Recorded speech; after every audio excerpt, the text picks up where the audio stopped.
बोल news headquarter. अस्सलामुअलैकुम, बोल न्यूज़ पे कहते हैं आपको खुशामदीद। मैं हूं आपके साथ रमशा साजद, मैं हूं सैयद रजी और मैं हूं अफशीन कुरैशी। हेडलाइंस आपने जानी, बुलेटिन की टॉप स्टोरीज में आज शामिल करें। वफाकी बजट आने को तैयार। रिलीफ मिलेगा या होगी टैक्सेस की भरमार।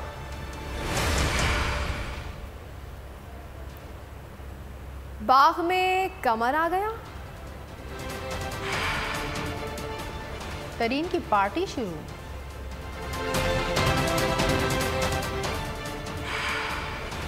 और मुलाजमीन के लिए नया वर्किंग मॉडल। बुलेटिन का आगाज करेंगे। आइंदा माली साल का बजट आज पार्लियामेंट में पेश किया जाएगा। कौमी असम्बली का इजलास शाम 4 बजे तलब कर लिया गया। वजीर खजाना इसहाक डार 14,500 अरब रुपए से जायद हजम का बजट पेश करेंगे। तनख्वाहों में 20 से 30% और पेंशन में 20% इजाफा मुतवक्के है।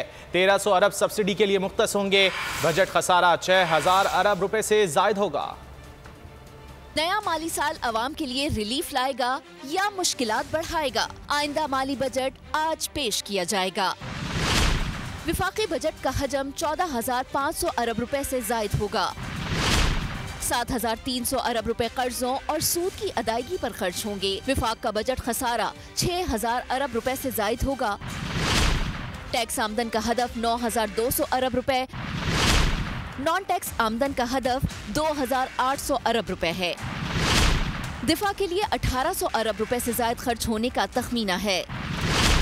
तरक्याती प्रोग्राम के लिए 1,150 अरब रुपए रखे जाएंगे। 1,300 अरब रुपए सब्सिडी के लिए मुख्तस किए जाने की तजवीज़ है।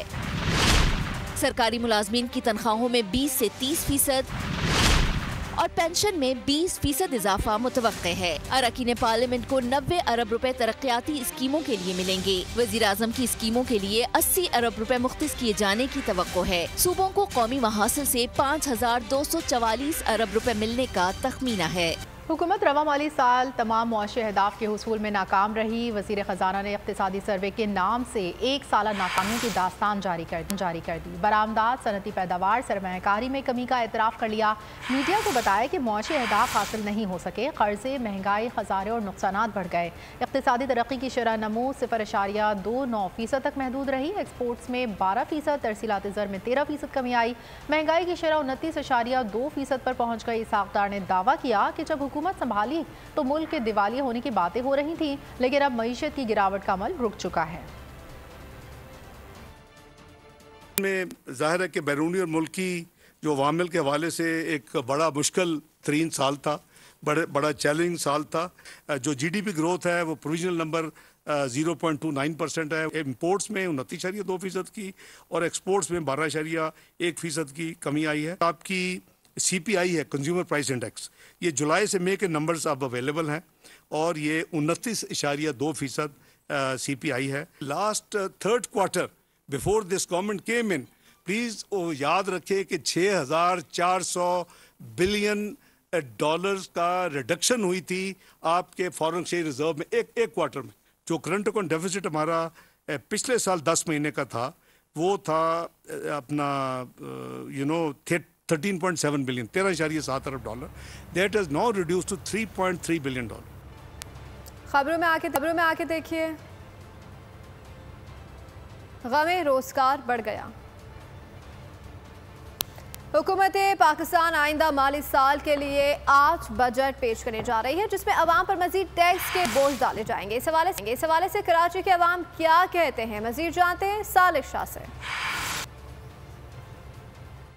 आज वफाकी हुकूमत की जानिब से बजट पेश किया जा रहा है। पाकिस्तान में 39% से ज़्यादा महंगाई की शरह में जीने वाली अवाम पर मज़ीद टैक्सेस के बोझ जो आज डाले जाएंगे, क्योंकि आज वफाकी हुकूमत साल 2023-2024 का बजट पेश कर रही है, जिसमें अवाम पर मज़ीद 700 अरब के टैक्सेस लगाए जाएंगे। इस हवाले से मैं कराची के कैंट के मुकाम पर मौजूद हूँ। यहाँ पर मेरे साथ शहरी मौजूद, उससे मालूम करने की कोशिश करते हैं कि वो इस बजट के बारे में जी क्या कहेंगे। आज जो बजट वफाकी हुकूमत पेश करी, को लगता है कोई बेहतरी आएगी आम आदमी के लिए? नहीं, बेहतरी तो आम आदमी के लिए ये आनी की चाहिए कि चीज़ें सस्ती हों। अब बजट में कोई आवाम को रिलीफ मिले तो फिर है। अब आप ये देखें ना कि हम आटा, चीनी, जो आवाम की ज़रूरत की चीज़ें हैं, दूध वगैरह, इनको सस्ता करें, उन पे चीज़ें कम करें, आवाम को कुछ रिलीफ मिले। भाई आप क्या कहेंगे कि हुकूमत की जो बजट पेश हो रहा है उसमें कोई लगता है आपको आम आदमी के लिए बेहतरी होगी? नहीं सर, बेहतरी का कोई भरोसा नहीं है। पेट्रोल इतना महंगा है, चीनी इतनी महंगी है, हर चीज़, आटा भी इतना महंगा कर दिया। 4500-5000 रुपये मन आटा चल रहा है। क्या करे गरीब बंदा? भाई यही बाइकें चलाते हैं, 400-500 हज़ार कमा के जाते हैं, वो एक ही रात में खर्च हो जाता है। जी बिल्कुल, आवाम का यही कहना है कि हुकूमत आम आदमी की ज़िंदगी में वो माशी इस्लाह लेकर आए जिसकी वजह से आम आदमी की ज़िंदगी पर असर पड़े, वरना आवाम सिर्फ यही कहती है कि हुकूमत वो माशी पॉलिसी इख्तियार करे जिसकी वजह से आम आदमी की ज़िंदगी पर बेहतर असर हो, वो अपनी खुशहाल ज़िंदगी गुजार सके। जी सालिक शाह, बहुत शुक्रिया आपका। माली साल 2023 और 24 का बजट आज पेश किया जा रहा है। महंगाई में पिसी आवाम की बड़ी तवक्कुआत हैं हुकूमत से, मगर दूसरी तरफ आवाम का कहना है कि बजट के बाद हमेशा महंगाई में इजाफा ही हुआ है। मजीद जानेंगे राव रिजवान से। आवाम से बजट में कि आवाम का क्या कहना है कि आज बजट किस तरीके से पेश किया। आप ये बताएं कि आज बजट पेश किया जा रहा है, आप क्या कहते हैं कि बजट पेश करने के बाद महंगाई में कमी आएगी कि क्या तसर, क्या कहेंगे आप? जी बिल्कुल हो सकता है आ जाए। जिस तरीके से गवर्नमेंट ने पॉलिसीज़ और इन्फ्लेशन पे कंट्रोल करने की कोशिश की है, तो उम्मीद है कि थोड़ा बहुत हो जाएगा। जिनका ये कहना है कि बजट पेश करने में कमी आ सकती है, आप भाई नाश्ता करें, आप ये बताएं कि आज बजट पेश किया जा रहा है कौमी असम्बली में, तो क्या कहेंगे कि बजट से क्या आवाम को रिलीफ मिलेगा, क्या होगा? ये तो नहीं पता कि गवर्नमेंट देती है रिलीफ या नहीं, लेकिन आवाम इस चीज़ की मुंतज़िर है। बहुत ज़्यादा डिस्टर्ब हैं लोग, उनको ज़ाती जो लाइफ है, पर्सनल जो लाइफ है, घर में खाने पीने के और बच्चों को लेकर चलने के लिए काफ़ी डिस्टर्ब हैं लोग। और मौजूदा वक्ती जो हुक्मरान बैठे हैं, स्पेशली आर्मी चीफ से रिक्वेस्ट करते हैं कि इन सब को देखा जाए और आवाम को ज़रूर रिलीफ दिया जाए। जी आपने जिसे सुना, आवाम का ये कहना है कि महंगाई आवाम ये तवक्का करती है कि आज के जो बजट पेश किया जाएगा उसमें आवाम को रिलीफ दिया जाएगा, आवाम की जो खाने पीने की अशिया हैं उनको सस्ता किया जाएगा। तो हुकूमत से बड़ी तवक्कात हुकूमत से जो आवाम ने लगा रखी हैं, और उनका यही कहना है कि महंगाई की इस बढ़ती महंगाई को कंट्रोल किया जाए और आवाम को जो है भरपूर तरीके से रिलीफ दिया जाए। जो आज जो बजट पेश किया जा रहा है उसमें आवाम की जो खाने पीने की अशिया हैं, जो ज़रूरतें, दूध की जो और अशिया हैं, उनको मज़ीद सस्ता किया जाए। ठीक है, बहुत शुक्रिया। महंगाई के मारे आवाम पर मज़ीद सितम ढाने की तैयारी कर ली गई है। हुकूमत ने छुरियाँ तेज़ कर ली। आइंदा माली साल के बजट में 700 अरब से जायद के नए टैक्सेस आयद किए जाएंगे। IMF की मुशावरत से FBR के लिए आइंदा माली साल के लिए 9200 अरब हदफ मुकर्रर। पेट्रोलियम पर लेवी मज़ीद बढ़ेगी। मोबाइल फ़ोन और गाड़ियों की कीमत में भी इजाफा मुतवक्के। लग्जरी आइटम्स पर 25% सेल्स टैक्स वसूल किया जाएगा। दरामदी लग्जरी अशिया पर 2 विदहोल्डिंग टैक्स बढ़ाया जाएगा। 1000 cc से बड़ी इंपोर्टेड गाड़ियों पर ड्यूटी की शरह में इजाफे की तजवीज़। नॉन फाइलर्स के लिए टैक्स शरह 30% बढ़ाई जाएगी। अवाम ने हुकूमती फैसला मुस्तरद कर दिया। शहरियों का कहना है कि इन्हें हुकूमत से कोई उम्मीद नहीं। पाकिस्तान को बजट पास करने से पहले IMF बोर्ड को आखिरी जायजे का सामना करना पड़ेगा। IMF के पाकिस्तान में नुमाइंदा एस्टर परीस का कहना है कि पाकिस्तान के लिए मौजूदा हालात में यह अहम बजट है। उम्मीद है कि IMF के अहदाफ के हुसूल को शामिल किया जाएगा। पाकिस्तान को $6 अरब फाइनेंसिंग गैप को पूरा करना होगा। $6 अरब के लिए पुरएतमाद फंडिंग की यकीन दहानी की ज़रूरत है। एक्सचेंज मार्केट को आज़ादाना काम करने का मौका दिया जाए। आगे बढ़ते हैं। रियासत मुखालिफ मनसूबाबंदी के सबूत मौजूद हैं। चेयरमैन PTI ने लोगों को उकसाया। 9 मई को शरपसंदों ने रियासत की रिट को चैलेंज किया। वज़ीर आज़म शहबाज शरीफ का तुर्क मीडिया को इंटरव्यू कहा, कौमी तशख़्ख़ुस मजरूह करने वालों को करार वाकई सज़ा दी जाएगी। चेयरमैन PTI को करप्शन के संजीदा मुकदमात में गिरफ्तार किया गया था। अगर वो सच्चे थे तो अदालतों से क्लीन चिट ले सकते थे। रोज़गार की तलाश के लिए हर कोशिश बेकार। 3 साल में करोड़ों बेरोज़गारों में से सिर्फ 40 लाख रोज़गार हासिल कर पाए। इक़्तिसादी सर्वे रिपोर्ट 2022-23 में हक़ाइक़ सामने आए। दावे के मुताबिक मुल्क भर में 2020-21 में बेरोज़गारी की शरह कम होकर 6.3% रह गई। 2020-21 में ये शरह 6.9% थी। मुल्क भर में बेरोज़गार अफराद की तादाद 45,10,000 तक पहुँच गई। 3 साल में सिर्फ 40 लाख लोग नौकरी के हुसूल में कामयाब रहे। बरसरे रोज़गार अफराद की तादाद 6,72,50,000 तक पहुँच गई। 2018-19 के दौरान ये तादाद 6,40,03,000 थी।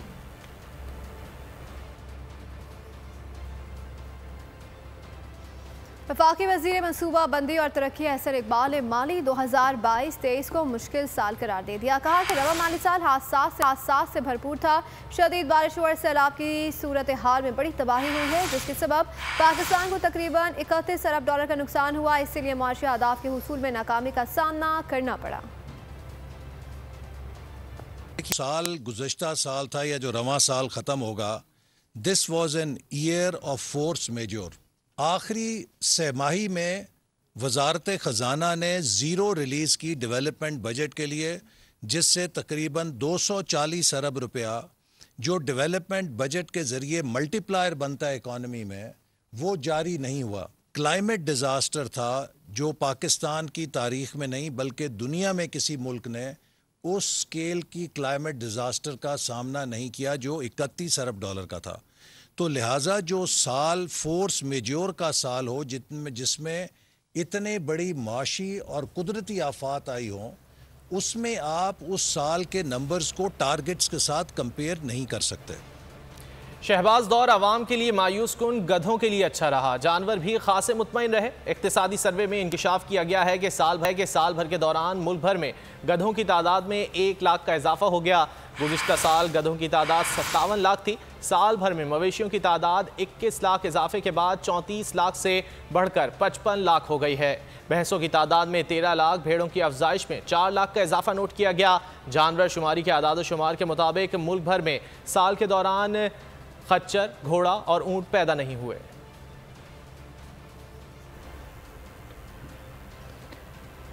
पंजाब इलेक्शन के लिए फंड्स देने से कतराने वाली हुकूमत के पास अचानक से फंड्स आ गए। आइंदा आम इंतखाबात के लिए बजट में 42 अरब 41 करोड़ रुपए से ज़ायद रकम मुख्तस कर दी। खाली खजाने में सिक्योरिटी के लिए भी फंड्स आ गए। मौजूदा हुकूमत ने इंतखाबात की सिक्योरिटी के लिए 15 अरब रुपए मुख्तस कर दिए। इलेक्शन कमीशन की जानिब से इंतखाबात के लिए 54 अरब रुपए मुख्तस करने की तजवीज़ दी गई थी। अहम खबर शामिल करेंगे। जिना हाउस के पुरतशद्दुद वाक़यात में मुलव्विस एक और शरपसंद की शनाख्त हो गई। लाहौर के रिहायशी अर्ज़म जुनैद के शर्मनाक एतराफ़ात भी मंजर आम पर। अर्ज़म जुनैद ने 9 मई को आला अस्करी क़यादत के नाम लेकर हर्जा सराई की। शरपसंद जुनैद ने पाक फ़ौज के खिलाफ शदीद नारेबाजी भी की। अर्ज़म जुनैद ने लोगों को उकसाया कि फ़ौजी तनसीबात पर हमलावर हों।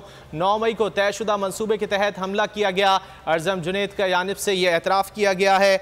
हमला करने के लिए कोर कमांडर हाउस की तरफ ले जाया गया। हमलों में पाक फौज ने हमें ज़रा नुकसान नहीं पहुंचाया। अर्ज़म जुनैद की जानिब से बताया गया। जिना हाउस के पुरतशद्दुद वाक़यात में मुलव्विस एक और शरपसंद की शनाख्त हो गई है। लाहौर के रिहायशी अर्ज़म जुनैद के शर्मनाक एतराफ़ात भी मंजर आम पर आ गए हैं। अर्ज़म जुनैद ने 9 मई को आला अस्करी क़यादत का नाम लेकर हर्जा सराई की। शरपसंद अर्ज़म जुनैद ने पाक फ़ौज के खिलाफ शदीद नारेबाजी की। अर्ज़म जुनैद ने लोगों को उकसाया कि फ़ौजी तनसीबात पर हमलावर हों। 9 मई को तयशुदा मंसूबे के तहत हमला किया गया। अर्ज़म जुनैद ने एतराफ़ किया कि हमला करने के लिए कोर कमांडर हाउस की तरफ ले जाया गया। हमलों में पाक फ़ौज ने हमें ज़रा भी नुकसान नहीं पहुँचाया। जिना हाउस के पुरतशद्दुद वाक़यात में मुलव्विस एक और शरपसंद की शनाख्त हो गई है। 9 मई से 9 जून स्याह तरीन दिन को गुजरे पूरा 1 माह हो गया। यूनिवर्सिटी ऑफ साउथ एशिया के वफ्द का जिना हाउस लाहौर का दौरा तलबा और तालिबात और असातिज़ा के वफ्द की सरबराही वाइस चांसलर कर रहे थे। कायद आज़म मोहम्मद अली जिना का घर जलाया गया। बहुत दुख हुआ। वाइस चांसलर की जानिब से कहा गया जिना हाउस की कीमती और नायाब चीज़ों को जलाकर राख कर दिया गया। तकरीब कारी करने शरपसंदों को सख्त सज़ा दी जाए। वफ्द की 9 मई के अफसोसनाक वाक़यात की शदीद अल्फाज में मजम्मत। शरपसंदों ने शहदा की बेहुरमती की, ये काबिल मजम्मत है। तालिबात की जानिब से कहा गया शरपसंदों को शहदा की बेहुरमती की खुली छूट नहीं दी जा सकती। हमलावरों और मास्टरमाइंड्स को इबरत का निशान बनाया जाए। तलबा और तालिबात की जानिब से ये मुतालबा किया गया। 9 मई से 9 जून स्याह तरी दिन को गुजरे पूरा 1 माह हो गया है। यूनिवर्सिटी ऑफ साउथ एशिया के वफ्द ने जिना हाउस लाहौर का दौरा किया है। बहुत दुख हुआ, अफसोस हुआ देखकर जिस बर्बरियत का यहाँ पर मुजाहिरा हुआ, आग लगाई गई और ख़ास तौर पर कायद आज़म मोहम्मद अली जिना की जो पुरानी उनकी जो वैल्यूएबल चीज़ें थी उनको जलाया गया। ऐसे लोग जिन्होंने ये हरकत की है 9 मई की ख़ास तौर पर उनको सख्त सज़ा दी जाए पाकिस्तान कानून के तहत। यहाँ पे आके जब हम लोगों ने अपने कौमी परचम की बेहुरमती, मॉस्क की बेहुरमती और सबसे इम्पॉर्टेंट शोहदा की बेहुरमती और उनकी तस्वीर को जिस तरीके से जिस हालात में देखा है, ये काबिल मज़म्मत है। 9 मई का जो सानिया हुआ है उसने तकरीबन तमाम मुहिब वतन पाकिस्तानियों के दिलों को रंजीदा किया है। तमाम शरपसंद अनासर जो इस सारे सानहे में मुलविस थे उनको पाकिस्तानी आइन और कानून के मुताबिक सज़ा देनी चाहिए। आगे बढ़ेंगे। मर्दान सानहा 9 मई के दिन की अहम वीडियो सामने आ गई। शेर बहादुर मोहम्मद शरपसंदों को पंजाब रेजिमेंट सेंटर लेकर गया। शेर बहादुर जलाओ घेराव में मुलविस हमलावरों का हौसला बढ़ाता रहा। शेर बहादुर ने हमलावरों को कैंट के अंदर जाने के अहकाम दिए। शेर बहादुर फायर करने की सूरत में आर्मी को निशाने इबरत बनाने का कहता रहा। मर्दान सानहा 9 मई के दिन की अहम वीडियो सामने आ गई। शेर बहादुर मोहम्मद शरपसंदों को पंजाब रेजिमेंट सेंटर लेकर गया। शेर बहादुर जलाओ घिराव में मुलविस हमलावरों का हौसला बढ़ाता रहा। शेर बहादुर ने हमलावरों को कैंट के अंदर जाने के अहकाम दिए। शेर बहादुर फायर करने की सूरत में आर्मी को निशाने इबरत बनाने का कहता रहा। मर्दान सानहा 9 मई के दिन की अहम वीडियो सामने आ गई है। आज़ाद कश्मीर में तीर चल गया। हल्का LA 15 बाग पर ज़िमनी इंतखाब। पीपल्स पार्टी के उम्मीदवार ज़ियाउल क़मर 25,755 वोट लेकर कामयाब। नून लीगी उम्मीदवार मुश्ताक मिन्हास 20,485 वोट लेकर दूसरे नंबर पर रहे। पीपल्स पार्टी के चेयरमैन बिलावल भुट्टो जरदारी और शरीक चेयरमैन आसिफ अली जरदारी ने कामयाबी पर ज़ियाउल क़मर को मुबारकबाद पेश की। बाग आज़ाद कश्मीर में हल्का LA 15 पर ज़िमनी इंतखाब। पीपल्स पार्टी के उम्मीदवार ने मैदान मार लिया। नून लीग को शिकस्त का सामना। गैर हतमी गैर सरकारी नताइज के मुताबिक पीपल्स पार्टी के उम्मीदवार ज़ियाउल क़मर 22,619 वोट लेकर कामयाब करार पाए। मुस्लिम लीग नून के उम्मीदवार मुश्ताक मिन्हास 17,321 वोट लेकर दूसरे नंबर, जबकि PTI के राजा ज़मीर 4,603 वोट लेकर तीसरे नंबर पर रहे। शानदार फतह पर शरीक चेयरमैन पीपल्स पार्टी आसिफ जरदारी की मुबारकबाद। कहा, अब कारकुनों को खुशखबरियां मिलेंगी। बिलावल भुट्टो ने ट्वीट में कहा, इंतखाबी कामयाबियां हमारी पॉलिसियों पर अवाम के एतमाद का मजहर हैं। मैं जिला बाग के अवाम का शुक्रिया अदा करता हूं कि उन्होंने जियाले उम्मीदवार को कामयाब कराया। साबिक वज़ीर आज़म आज़ाद कश्मीर सरदार तनवीर इलियास की नाअहली के बाद ये निशस्त खाली हुई। जीत लोगों के एतमाद की आकाश है। कामयाबी के बाद वस्ती बाग के लोगों का मकरूज हो गया हूँ। कोशिश करूँगा कि अवाम की तवक्कुआत पर पूरा उतरूँ। बाग का इंतखाबी मार का असर करने के बाद रहनुमा पीपल्स पार्टी ज़िया क़मर ने कहा कि अवाम ने ये नशिस्त मुझे नहीं बिलावल भुट्टो को दी है। इंशाअल्लाह अज़ीज़ मैं पूरी कोशिश करूँगा कि जो तवक्कुआत लोगों ने रख कर मुझे सपोर्ट किया तो मैं उस तवक्कुआत पर पूरा उतरूँगा। और मैं ये समझता हूँ कि ये सीट मुझे नहीं दी गई, बल्कि ये सीट चेयरमैन बिलावल भुट्टो जरदारी को दी गई है। तो ये अल्लाह की बड़ी करम नवाजी है। और मैं ये समझता हूँ कि बस्ती बाग के लोगों की मोहब्बत है और मैं बस्ती बाग के लोगों का मकरूज़ हूँ। बाग की एक नशिस्त के लिए इत्तेहादियों के याराने गए। LA 15 के इंतखाबात में हिना परवेज़ भट्ट ने पीपल्स पार्टी पर धांधली के इल्ज़ामात लगा दिए। कहा, पीपल्स पार्टी ने धांधली की, जियाले धांधली करते रंगे हाथों पकड़े गए। फैसल करीम कुंडी ने इल्ज़ामात को मुस्तरद कर दिया। कहा, बाग पीपल्स पार्टी का कला है। नून लीग वावेला करने के बजाय अवाम के फैसले का एहतराम करे।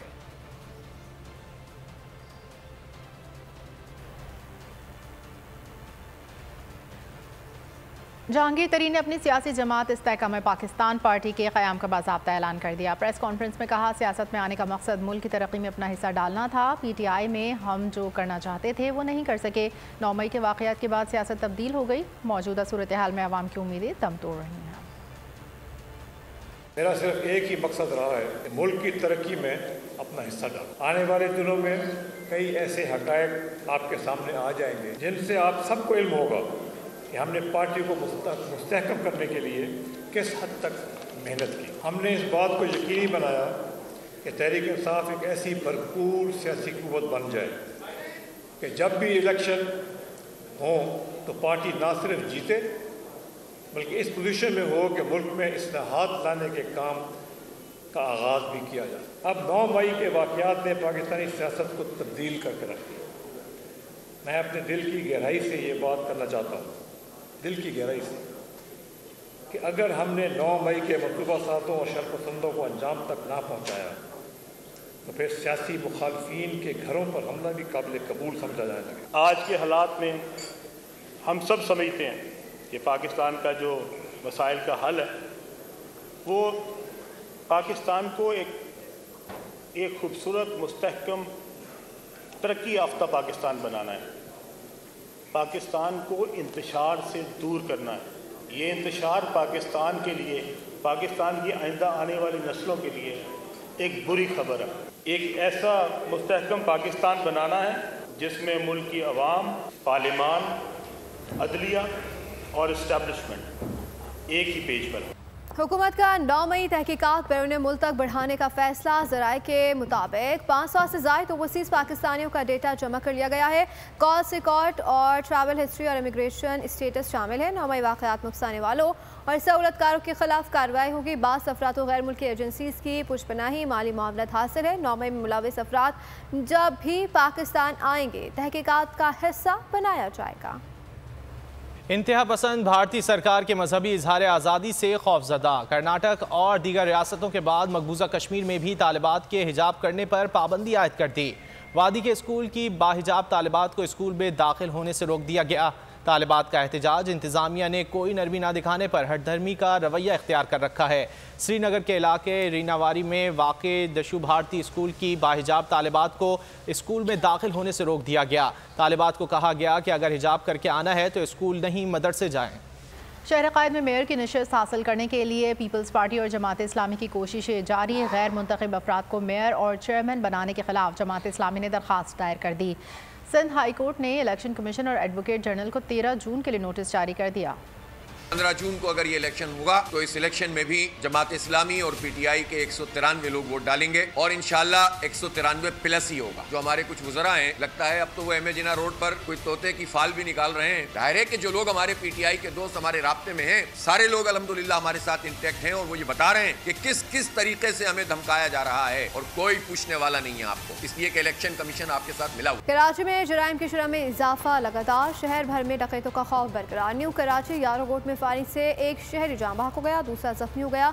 ज़राए ने बताया कि होटल के मालिक ने मुबैना तौर पर डाकू समझकर शहरियों पर फायरिंग की। जान बहक वकील को सर और अली असगर को कमर पर गोली लगी। फायरिंग के बाद होटल का मालिक फरार हो गया। पुलिस के मुताबिक मामले की तहकीकात शुरू कर दी गई है।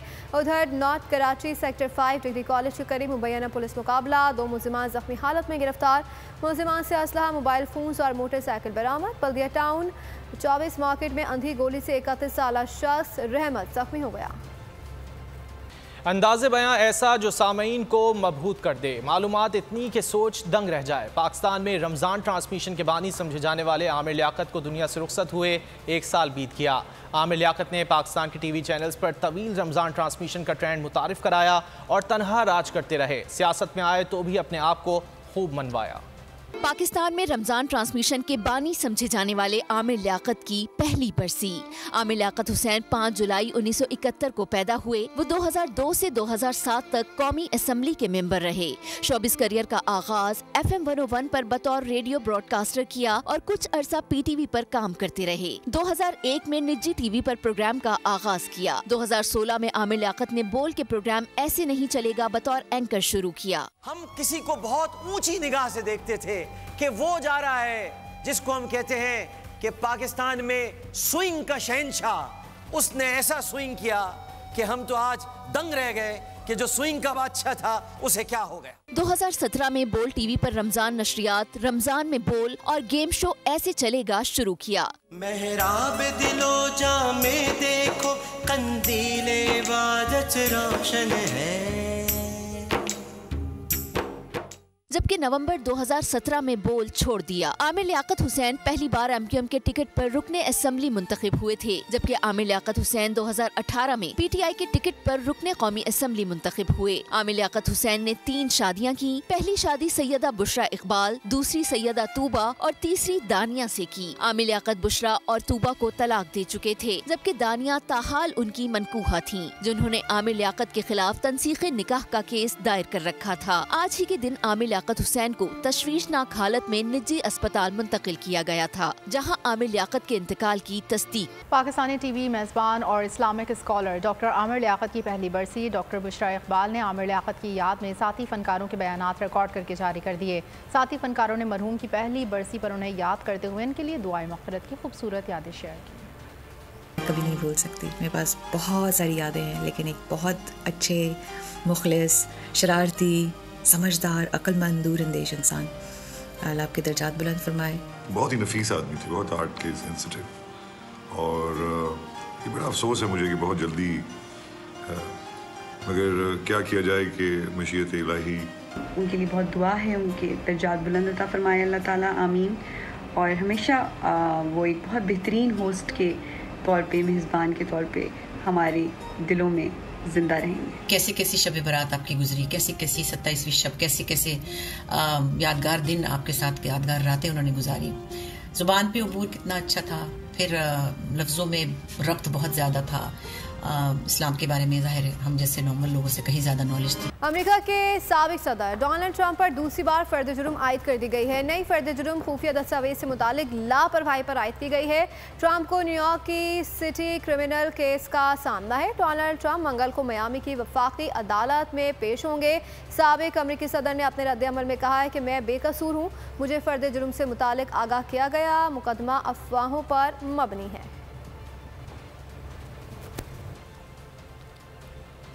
अमारात में सरकारी मुलाजमीन के लिए नया वर्किंग मॉडल तैयार, 4 दिन काम 3 दिन आराम। अबूधाबी से अमाराती मीडिया के मुताबिक federal authority for government human resource ने नई हिदायत जारी कर दी हैं। अमाराती मीडिया ने मजीद बताया कि सरकारी मुलाजमीन हफ्ते में 4 दिन काम और बाकी दिन आराम या फिर कोई दूसरी नौकरी कर लें। सरकारी अमला मुकर्रर हफ्तावार औकात 4 दिनों में मुकम्मल कर सकता है।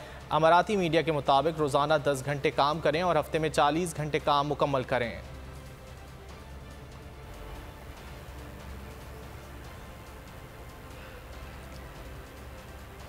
अमेरिका की बड़ी कंपनियों के ज़्यादातर CEO गैर मुल्की हैं। फाइनेंशियल इंडेक्स ने फहरिस्त जारी कर दी, जिसके मुताबिक दुनिया की बड़ी फूड चेन्स में से एक KFC के CEO पाकिस्तानी हैं। साबिर समी इस वक्त दुनिया भर में KFC के फ्रेंचाइज से मुतालिक मामलात के निगरां हैं। साबिर समी ने कराची यूनिवर्सिटी से MBA किया था।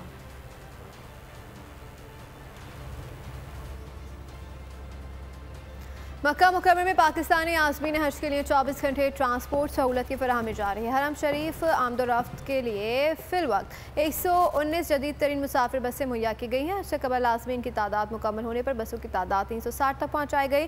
पाकिस्तानी आज़मीन कराम को अजीज़िया और बथन कुरैश नामी बसों में ठहराया गया है। मक्का मुकर्रमा में पाकिस्तानी आज़मीन के लिए इंतजामी लिहाज से 9 रिहायशी सेक्टर्स कायम किए गए हैं। आज़मीन हज की रहनुमाई के लिए हरम के दाखिली रास्तों पर 28 गाइड तैनात किए गए हैं। सऊदी अरब में पाकिस्तानी आज़मीन हज की तादाद 50,603 हो चुकी है।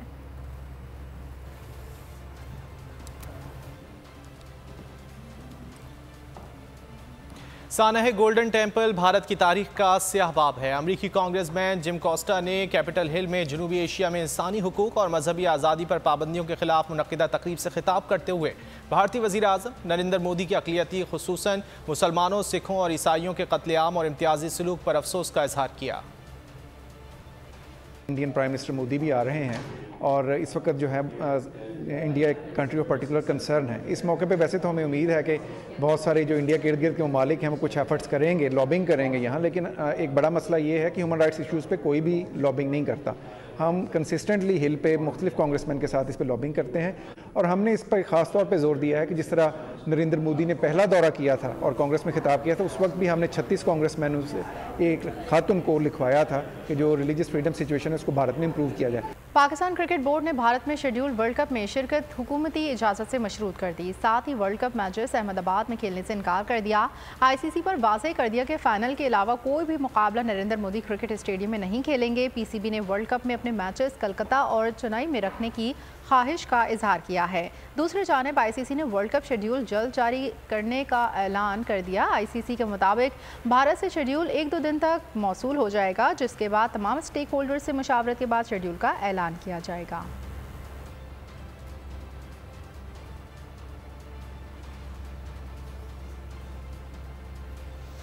और आगे बढ़ते हुए आपको बताएं कि इंसान 20 समंदर में चीखता चिल्लाता रहा मगर कोई मदद को ना आया। मिस्र में एक शख्स को शार्क मछली ने जिंदा निकल लिया। समंदर किनारे खड़े लोग दहशत के बायस चिल्लाते रहे।